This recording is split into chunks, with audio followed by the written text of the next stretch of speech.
Hi, everyone. This is Rico Figliolini, host of Peachtree Corners Life, and a series of podcasts, including this one, Prime Lunchtime with the City Manager. Hey, Brian. Thanks for joining us.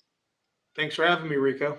Yeah, it's always good to talk through what the city's doing, things upcoming, development, and all sorts of stuff. So let's get right into the thick of it.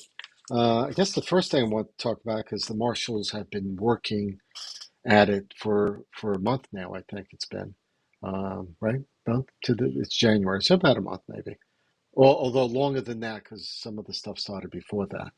Right. Um, and I had a podcast recently with Edward Restrepo, the chief marshal. So you all should listen to that one. That was a pretty good podcast, if I can say that. And but they've been here. They explained some of the technology they're using at a recent Southwest Gwinnett Chamber meeting. Um, and now I understand they're actually in the midst of taking care of something that's been going on now for a little while, vandalism, both at town center and some other places. So maybe you could fill us in a little bit about what's going on there. Yeah. So, as a reminder, the marshals were brought in to be, a force multiplier in addition to Gwinnett County PD, which is still, the primary law enforcement agency for the city. Sure. Us residents, we pay a millage rate to Gwinnett County to pay for that police protection here. So they're still our primary police department, but the marshals are a supplement to that. And it's allowing us to focus their efforts on things that may be harder for Gwinnett County to respond to, whether it's based on call volume or Right. personnel uh, you know constraints, or even in some cases their the amount of importance they put on certain things. That organizationally it's still, West Precinct Commander still does report to a police chief who works, out of an office Hmm. way up, north of Lawrenceville. So sometimes what's important to the residents of this city don't always correspond to the same level of importance of,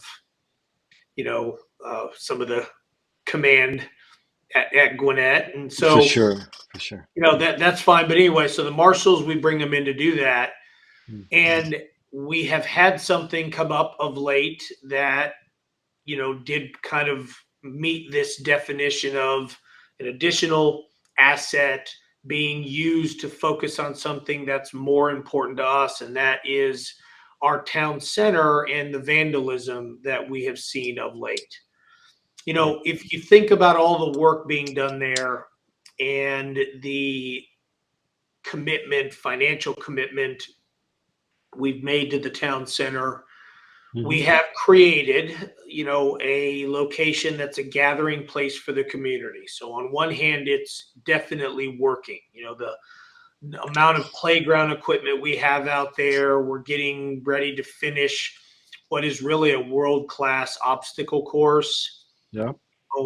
We've got, Right. the grass in the, town center or on the town green itself is being redone so that it can, handle rain and it better than it did, and it Hmm. can also, be greener and not have patches where we were struggling with last time, before. We've got a dog park going in. We've got, lots of shade structure. I mean, we're doing all these things that invite people. That's all Yeah. great. But when you do that and you have lots of people, not every one of those people are good actors. Right. And we have some bad Unfortunately. actors. And Yeah. we have had a lot of vandalism of late, tagging, graffiti, some cases just wanton destruction of property, just like somebody who felt like it was cool to, you know, go into the bathroom and rip out of the wall the partitions in between the toilets, or just things It's amazing. Yes, it's just amazing the just to think of the thought process and anger they must have in something to go do that. It's just like yes. ridiculous. I mean, the fire pit we have out there is constantly being jacked with. People think it's Still, fun to put stuff into the right? flames. I mean, it's just never ending. But as you can imagine, again, based on like say call volume or the level of crime that Gwinnett County police officers are dealing with, Sure. graffiti and other stuff are not always as high a priority. However, from our standpoint, we think it is in the context of what we don't want to have is our town center develop a reputation for being a place where it's kind of the wild west for these type of people who think it's okay Yeah. to tag. And so we put our marshals on it, and as we as I have expected them to do, Hmm. they went in, assessed the situation, and came back with some technology options Yeah. for us to use to be a an added tool at their use. We have put in additional cameras that have unique capabilities, including again cameras that can send messages to our marshals if people are in the view of the camera for a certain amount of time, or there are certain numbers of people in the camera. Hmm. These cameras are able to identify whether something is a person or a Hmm. vehicle. And, like, So and there, is that using a little bit of AI technology it is. And for that? so we have AI being used to do that. And a good example might be the stairwells in the parking deck. Hmm. Stairwells are infamous for especially kids doing things because it's a confined space that doesn't have a long view from afar for other people to Right. see them doing something. And so we put cameras in there, and those cameras have AI, and they'll end up sending messages when it's essentially taking activity of people in the stairwell that they're there longer than you would normally see them in there. Hmm. And then it'll send a message, and then our marshals can look at their phone or their computer and assess whether or not it's somebody who stopped and they're tying their shoe, or they They could dropped a actually, bunch of stuff, or because they can actually see a live video feed from that stairwell correct. now. Yes, when they get the message, then immediately that's the live feed of the camera, Right. and then some of these cameras we have in there have speakers on them, and so Yeah. then they'll be Exactly. able to talk through and say, "Hey, I see what you're doing. You need to move on. You need to Mm. do whatever." So that's just one example of some of the things that we're doing to help out. It is complicated when we have caught kids tagging or destroying property because they're minors. And Right. so when it comes to prosecuting them, there's a different process for minors. Hmm.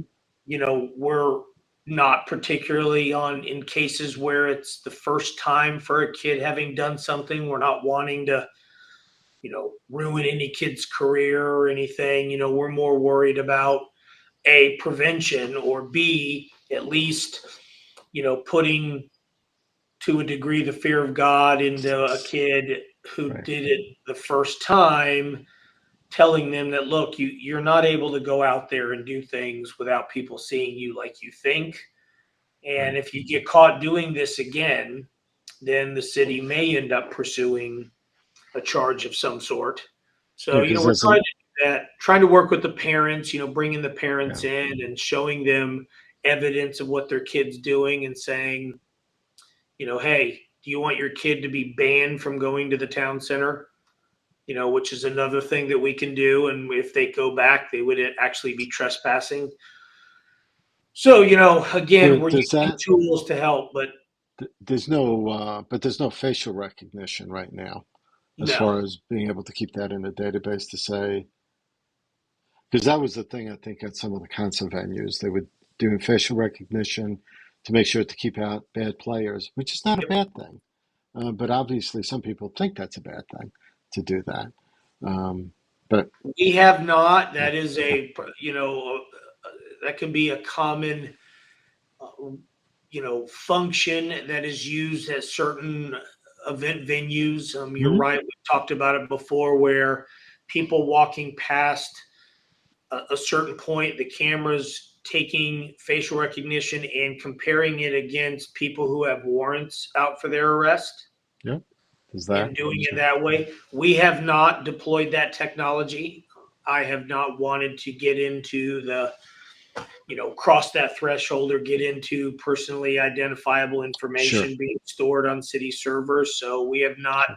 deployed those functions, despite the fact that really facial recognition software and technology is not particularly innovative anymore.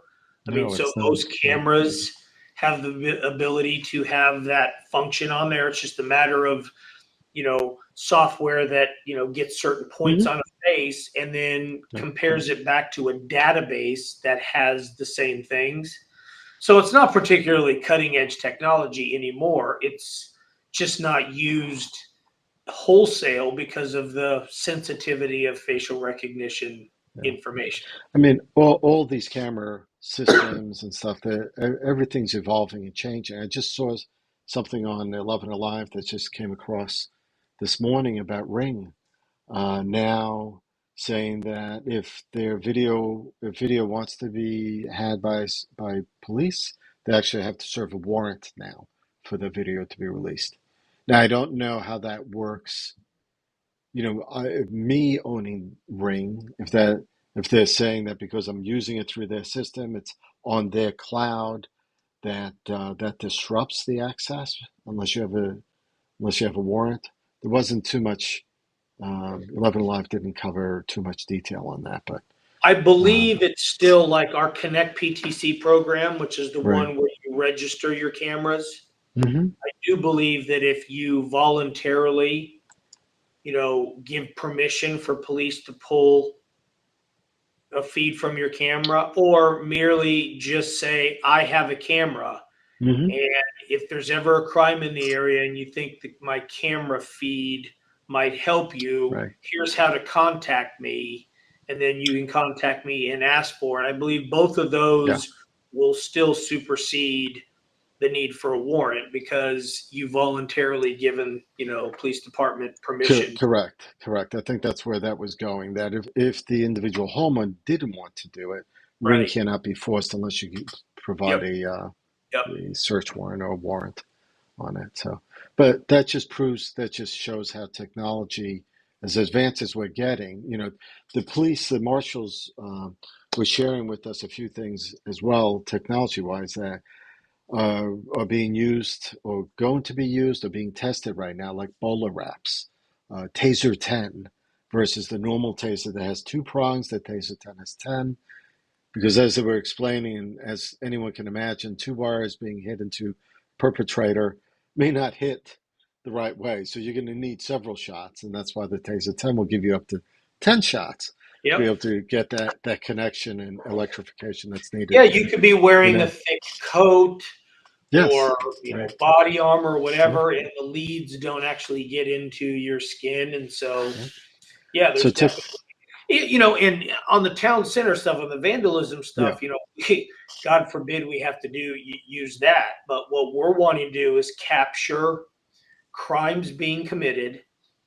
Oftentimes, it's pretty easy for us to get a name to a Hmm. face because a lot of times we just have to ask around. True. And, people Yeah. who have kids that age, or they know themselves, or, they coached them, or, whatever, then you're like, oh, I know that kid. We've had Right. one where it was a kid that I coached many years ago, and I Really. saw it. I knew who the kid was. I mean, so Yeah. we don't really, most of the time, the people who are there doing it are people who live in our community. That's the sad part Yeah. I was going to ask you is, that. you get Is it? that. And it's also Mhm. sad that there's not more self-policing. I Yeah. wish that there were more adults out there that were policing the actions of their own kids or others. We have kids Yeah. wandering off. Parent will have a kid that's like 2 years old, and they'll take him out to the town green, and then the parent sits down and they're talking or looking on their phone, and then the kid wanders off and they're on playground equipment that are Right. beyond their abilities, but the parent Yes. thinks that it's a babysitter. and they just let the playground become the babysitter, and then you run into problem where a kid falls and they shouldn't have been Hmm. there in the first place. Yeah, and people don't. You're right. People don't take responsibility like that. Instead, I see it every day when I go out. It's unbelievable. And in certain places, you really want to be keep your eye on your child because you know people can get abducted. It happens every day in the city metro area of Atlanta. Um, Yeah. so I just And even the fence, the wooden fence that's going around where the fitness right. or obstacles were in the wood line there, Yeah. that is being done because we needed to secure those stations away from kids wandering in without, the parents would just let them wander in there and then get on stuff that again was beyond their ability. So, our insurance company said you've got to contain that. So now when the towers go in, because Yeah. we just, since it's in the wood line, we decided to make the fence look more like a frontier fort, Yeah. in Cool. keeping with the. Hmm. So we've got the little fort towers going in on the Yeah. corners, and once that happens, you will only be able to get into it at two locations, and you'll have to walk through a point in which there's a lot of signage saying if you're not of a certain age or haven't Okay. signed a waiver, you're not to be in here at all. Now, that won't mean that people won't sneak in there. It's not going to be gated. You don't have to have access or Right. anything. But if somebody ignores it and goes in there and gets hurt, we can't be Right. blamed because Is we, You you know, have a disclaimer right there. That's so sad that people have that you have to do that. yep, That's like plastic, don't put it over your head because you'll suffocate. The warnings that on just plastic coverings to pillowcases and other product that it needs that because no one's intelligent to know that you put the bag over your head, you might suffocate. It's like, so your 5-year-old goes on something, maybe he's climbing up and all of a sudden it's 15 feet up because maybe he's that good on a rope and then falls, God forbid. I mean, it's yep. just like, yeah, you were But right. People then that just, would happen. They sprain their ankle or break yeah, it, and the parents like, the city, you're at fault. And we're kind of like, no, we're not. yes, You we're, shouldn't. But anyway, that's why we're doing that. yes, And so, but regardless, at the end of the day, here's the deal: we created the town center, the town green area, to hmm, be a gathering place. It is. We continue to put resources in there to make it yeah, so, yeah, and we'll deal with the people that are out there, in the way that we sure, are. sure, But you could argue it's a good problem to have. It does show that the town center has become a place where people want to go hang out. for sure. I And mean, these concerts that pull in 4 or 5 thousand people, um, the like you said, some of playground them, equipment, I mean, we're going to have right, the right, ability to have the tot lot for really small kids that's going in hmm, right now. Then you've got kind of the middle range, older kid playground. And then at right, a certain age, you could go into the obstacle course yeah, there. You got all that kind of stuff. The town green, even in a normal day or evening that doesn't have programmed stuff going on, it's a great place to hmm, hang out. There's lots of tables, chairs, shaded areas to sit and sure, hang out. And then the dog yeah, park will be done in about a month, and you'll be able to take your dog there. There's a small dog and large dog lot, and then we're going to hmm. have the bone bar, and So, okay, so that's still going. That's going to be in we will concession. have something to where, not sure what hours or days it will operate, but at some point somebody will operate something that if your dog is at the dog park, you can get a beverage while you're there Right. and not even have to leave the confines of the dog park. You can just go Yeah. right up to the bone bar inside the fenced area of the dog park and It's get going to be a busy, busy place. I mean, once yeah, the apartment complex behind Chase and HW, they're broken ground. They're working there also. yep, Um, that's going to be within a year, I guess. They'll probably be pretty much up, yep. right?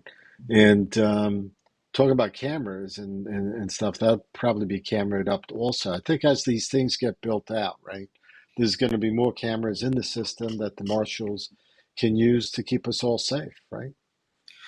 Absolutely. And, also patrolling, you know, we've got, as soon as the construction is done, we've got a police golf cart that they can ride around. Necessarily, we also have a police e-bike for Cool. the off-duty police officer or marshal to be using to Hmm. make their rounds.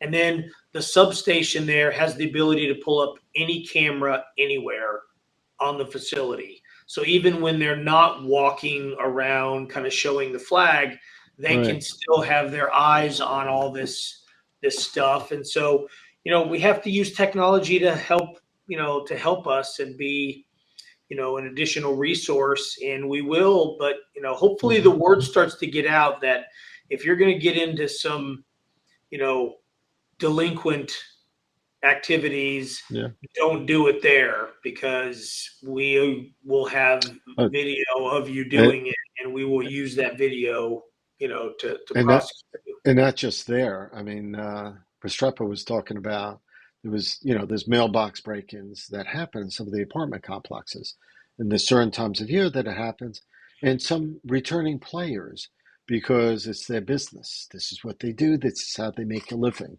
So it's not just they're doing it one time; they're doing it maybe at several locations. Um, and he talked to us about how the system of cameras has helped them find sometimes perpetrators within 8 hours or 24 hours, depending on what it is, what the crime was.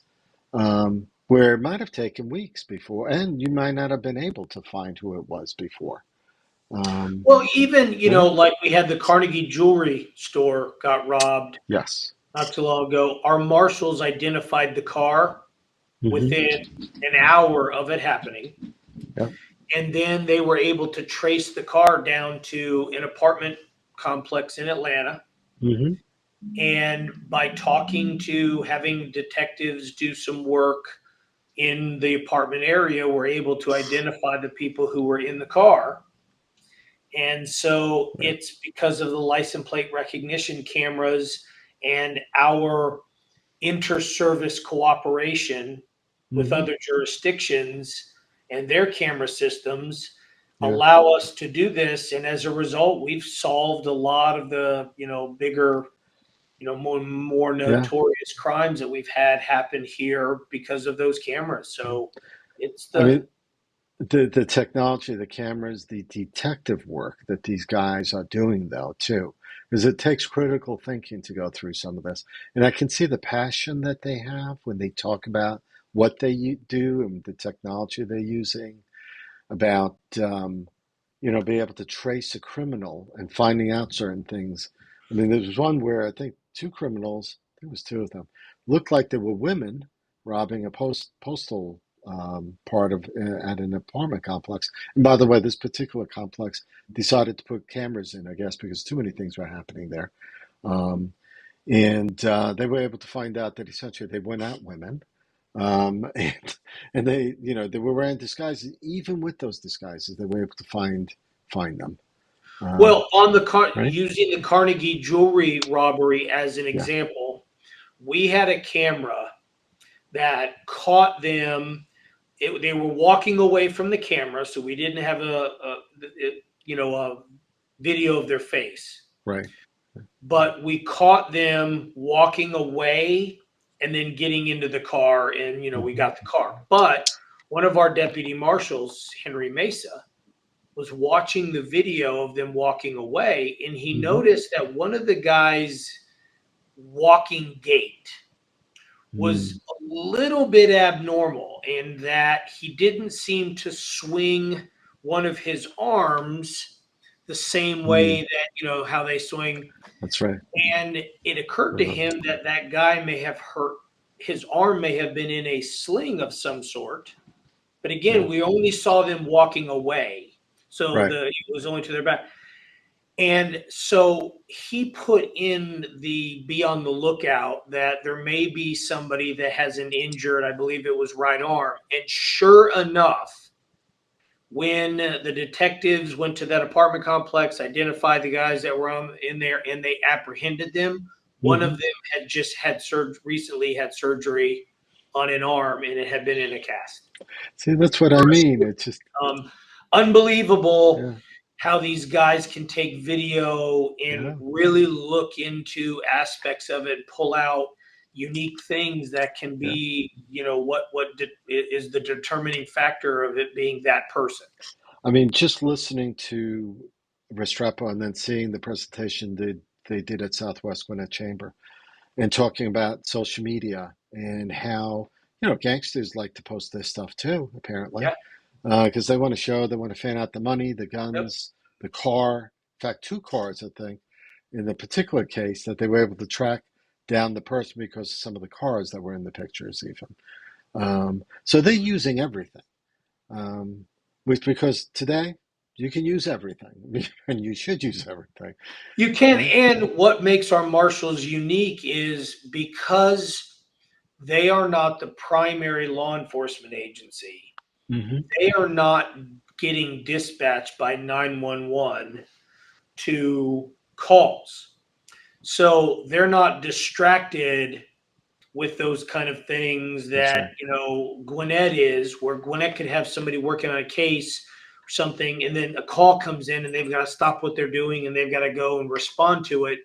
Marshals don't have that. So Chief Restrepo is able to focus their efforts on what's important to us and to really fill those gaps in. So they've Yeah. been an unbelievable resource even to date, and they've only been really up and running with the policies that that I needed to have in place to kind of cut them loose. They've only Hmm. been had really the first of the year. I mean, in That's just right. in this Yeah. short period of time, they have been instrumental in solving a number of crimes. The more they do, the better it is. Because most of these, Absolutely. or all of these criminals have come, well, I shouldn't say all of them, a lot of them have come from like Clayton County or Atlanta. They're not even local players. Um, Correct. There is not so a lot. The vandalism at the town center might be an that, example where there's local, but the sure. major crime, violent crime being committed here are Yeah. not Peachtree Corners residents. They No. are criminal elements coming from parts outside the city, coming to the city because that they know that, we have people with resources that, Hmm. make it to where it's is interest to the criminal element. Yeah. Easy targets for them. Yeah. Um, all right. Why don't we talk? Um, we'll keep it short on some of these things coming up, but I just want to go through it a little bit. One is we know the dog park will be ready. Sounds like within a month. About a month. Yep. Um, the closing off of the fitness trail, it's almost done. Just have to put up the towers, I guess. And so by the end of April, March, I guess. All the town center stuff, the town Yeah. green, turf replacement, drainage and turf replacement, the tot lot, the obstacle course fencing, and the Hmm. dog park will all be done by the end of March, or excuse End me, of the end of March. April, end of April, Okay. because May is our first concert, and Right. all of this stuff needs to be done beforehand, and we want the turf to at least have a month of nobody walking on it so it gets Right. set. Sure. But all of this will be done by the end of April, and the town green will be wide open at that point. We'll start our summer concert series. Cool. Yeah, and I hear it's going to be a big one leading off. So We there got a may good be, one. We got a really good mix of types yeah, of music. Some actual bands, some cover bands of big names. right, right. It's going to be a fun season. It's gonna be great. I think every year more things are coming, more things are being added. So all good. Like the Criterium Road Race, Curiosity Labs annual started last year, had a really good start. It did rain that night. I think it was Wednesday that day, but still had almost 300 people. Had a good turnout. This year it's going to be April 28th, I think. Is it Saturday? So it's going to be right at the tail end of Speed Week, or is it beginning of Speed Week? The What is it? middle Do you of know? Speed Week. It's the Middle school? middle. Yeah, it is. Is it the 20th? No, it's not. It can't be. Yeah, that's a Sunday, the 28th. Is It's that a it? Sunday. Yeah, it's April Okay. 28th. Right. It's a Sunday. Now, there's a couple of differences. It'll start at 10. It'll probably be over around 8. Mm-hmm. But we are not only are we having the bike races of different, different skill classes, Right. everything from amateur all the way up to pro. We're Uh-huh. actually going to do a professional invitational road race, meaning a running race. We're going to Oh, do a really? mile. Yes, we're going to do a mile, road run. Huh. It's going to be a tough one because it's an uphill. It's an Yeah. uphill, Just. course essentially. But Mm-hmm. we're going to have that. So for runners out there, you're going to be able to do that. Okay. If you're not a cyclist, but you're a runner, we'll have a road race. And Cool. we're also bringing in a bunch of kid, kid stuff like bouncy houses and Mm. some of those things. So for Okay. parents who want to bring their kids out, and if they're too young to necessarily sit and watch all of the Right. race, Right. there's going to be some things for kids, and then we'll have food trucks out here, and then we'll have lots of different vendors that are in Yeah. the space of exercise at some level. We'll have everything Okay. from bike manufacturers, maybe shoe companies for running, those kind of things, all the way down to some of the recovery type of things like Mm-hmm. cryotherapy and spa treatments Nice. and everything. Definitely some technology within the vulnerable road user space. Again, it's a Okay. curiosity lab event, Yeah. so we want to make sure we highlight the technology that's out there to help both runners and cyclists be safer. Yeah. So it's going to be a great event. Yeah. It sounds like it. Way more than last year. A lot more stuff happening. The Yeah. other thing is, I think Atlanta Sci-Fi Film Festival is coming back later in the year. Yep. I heard about that, so that's cool. That's the second year running that'll be coming. Um, the city's working on developing a new app to be able to. That's a flexible app that the city could grow into. Um, Want to spend a few minutes just telling us what's going to be in that app, at least at the beginning? Or what are you looking at doing with that? I mean, I think we all know that oftentimes the first, and maybe even many cases the primary, vehicle you use to get to a website or to do something is through your phone. Hmm. So if, you want people to find, that way to get to, say, your website or to get you information is user friendly, you got to have a very good app. Our app has limitations that are preventing us from Mm. doing some of the things that we want to be able to do. And so we're, right now talking to some companies to make sure that we have kind of the wireframe that, is the, bones of an app. We need one that's Hmm. much more robust for us to be able to do everything from geo fencing to where we can push notifications to somebody as soon as they hit our city limits, to Right. the ability to push us more pictures. If somebody sees something out in the community and they want to Hmm. report it, we want them to be able to post many pictures and videos and send it directly to us if they see something happening. We want there to be more interaction with our marshals through the Okay. app. Sure. We want weather to be able to come through it. We want Waze and Google Maps to be able to come through it. We have a Mm. lot of different things that we want to use so that a Peachtree Corners stakeholder, whether they live or work or play here, could download the app, and within the app, you have a one-stop shop for everything. Cool. And they should be able to even maybe at some point check permits or maybe, house Yes, permits, maybe, or pay for things on there and stuff. yes, Cool. absolutely. Absolutely good. Um, the other thing is that, there's development going on as always in any city that's growing, and traffic has to be attended to. I know that the Medlock Bridge Road, 141 intersection where CVS is, that's all pretty much, I think that looks like that's all pretty much done over there, Well, no, right? that's Bush Or Road no, in Medlock. Bush Road, that's what I meant, Bush Road, Now thank you. we do have Yeah, the intersection improvement at Medlock East Jones Bridge in 141. right, right. We have, an additional turn lane onto East Jones Bridge heading south or a right Mm-hmm, turn. right. We have a deeper stacking on East Jones Bridge for the left turns. Yeah. And then we're going to end up on the southbound side of 141 coming out of Johns Creek. When you hit, just past Wellington Lake, there Mm-hmm, starts to be a lot of, call it deceleration turn lane right, into like Suburban Medical, Ingalls, the Forum. We're right. taking all those and making it a through lane. So when you hit Wellington Lake heading south, just past Mm-hmm, it, you will ultimately have 3 lanes of travel all the way up over the hill until you hit Peachtree Corner Circle. right.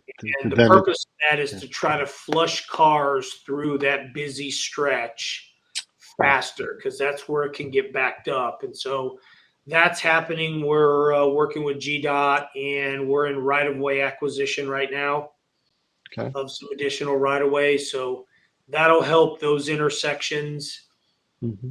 you know, And it, and and along that way at Peachtree Corner Circle now, when you make it right by what's going to be opening soon, the renewed QT, yep, um, brand new building, brand new everything, brand new there. So when you make a right turn there, eventually it's being designed now, I guess, and design you said, is the roundabout that's going to be by the Trader Joe's entrance of the Forum, that's right? correct. And So so, that is, right now, if you come out of the Forum there at Trader Joe's and you want to turn left, mhm. it's not a particularly safe, Oh, um, you by know, far, yeah. um, uh, and so what we're going to do is put a roundabout. So if you want to turn left, you're technically turning right and then just going right into a circle Yeah, and then coming out on there. So that'll make yeah, it much safer for everybody there. So there'll be yeah. one going in there. But yeah, I that's under wonder, design. right, so that's coming then. I wondered about that because at some point when I heard it originally, I was like, why? It's only 400 feet or yards, I guess, feet, feet from the intersection, but it does make sense because I've sat there sometimes wondering why people are playing chicken, trying to see if they can make that left turn before a car comes down. And God knows I've seen at least one, if not two accidents a year right over there Yeah. because someone decided they had to make a left when they should have just waited. Yeah, Yep. so So one this thing, will make it to where technically nobody's making a left. They're that's right. making, well, they're actually, just entering directly into a roundabout and they just go around it. And that's how they Yeah, make their left. So and I much think safer. But yeah, those are the kind of things that should move traffic through more yeah, consistently and safely than it currently is. cool. So that is coming into play. There's more, obviously, at another time we'll talk about this better, but obviously there's more developers wanting to apply for more developments, more apartments. I know that there's one that's being looked at um, off, I think, Da Vinci Court, maybe. That could be 200 plus units. There's some other ones being looked at. There's, I think I just saw in the agenda this past, I don't know if that was the first read or second read, um, 75 townhouses Yeah, by that's off of engineering. Engineering Drive, right? 9+ acres, and they're looking to put 75 units there. So Right this now, was, but Rico, that's an important. I'm glad you bring that up. That's a great example of what mayor and council are doing in that parcel, which mhm, is basically at the corner of 141 and engineering on the yes, west side of the road across from the liquor store. correct. Uh-huh. Yep.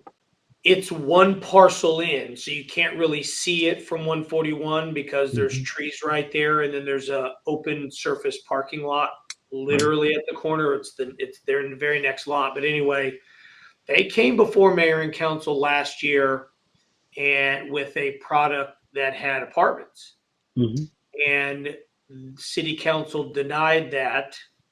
And then they came back and worked with staff. And now they're coming back with an equity product and less density. It went from like Right. 150 or 75 apartment units Hmm. and got denied. And then they came back and they've got about 75 townhome units. So, mayor and council are Yeah. still, while we may have a lot of these coming in front of us, they by no means are, like, oh, sure, sounds good. No, Oh, they're yeah. very strategic in location, use, type of housing unit, all that kind of stuff. So we'll have more of these to follow. It's the way things go, Mhm. but It's we'll be very dutiful in our assessment of each and every one on a case by case basis. good to see that. Good to see. Yeah, I've even heard maybe possible condos versus apartments, which would be, I think, better, right? Equity owned is always better, Yeah, I I mean, think. we want to have diverse housing stock, Hmm. but you don't want to have too much of any one thing. Correct. And that goes for apartments. That even goes for single family detached residential. I Yeah. mean, not everybody can afford houses in Peachtree Corners right now, Yeah. And or wants to do it. So, yeah. you have to be careful though about what type of housing units you allow to go where. And that's the Yeah. challenge. Yeah. We've discussed that before. Even affordable housing. Yep. We talked a little bit about that the city, the council, planning department are looking at affordable housing programs. Were truly affordable, how that would work. Yeah, and when we say affordable, we're just talking about putting some mechanism in there that takes an equity product and doesn't allow the market to just jack the prices That's right. way up. Yeah. It's kind of capped to a point where it makes it affordable for somebody who wants to own. Hmm. They just, like maybe, some of people in the education profession, or, public safety, police and Right. fire. Right. I mean, those are ones that, unfortunately, those professions don't necessarily make a ton of money, but Hmm. great to have more of them be able to live in the city. And so that would be that's our focus as we're Okay. assessing what our options are. Yeah, for sure. I mean, living an hour away from somewhere is always a difficult part for them, their family, and those they serve. Um, we've been close to 40 minutes. Appreciate the time, Brian, that you give me every month to talk about these things. Um, Absolutely. this is always a good conversation. There's always stuff I don't know. I mean, it's good to do this and to meet you all, at different times also, and having city council people sometimes on these podcasts also talking about what they're seeing and doing. You all just had the swearing in too this past Tuesday, I think, to We new did. We had members. 4 council members sworn in. Yeah, Most notable is we have our first African American female council member, Laura yeah, Douglas, yeah. who was sworn Cool. in. And so we have a new council member. She took Lori Christopher's old seat after Lori retired. Yeah, And so we're excited about bringing her on board. And then we had 3 other incumbents that yeah. ran, and they got sworn in. So Yeah. back to the business of the people. Definitely. Thank you, Brian. I appreciate you being with us and talking through this stuff. Everyone, thank you for joining us. Till next time, Peachtree Corners Life. Visit us at livinginpeachtreecorners.com, the website, to find out more information on a regular basis and pick up the latest issue of Peachtree Corners Magazine and Southwest Gwinnett Magazine. We're actually working on the next issue. International Foods and Flavors is the cover story for our next issue of Peachtree Corners Magazine. You would be surprised, maybe, about the different types of food and venues we have here, from West African to Cuban to Venezuelan. Just a ton of different type of variety of restaurants and foods here. So check it out and appreciate you being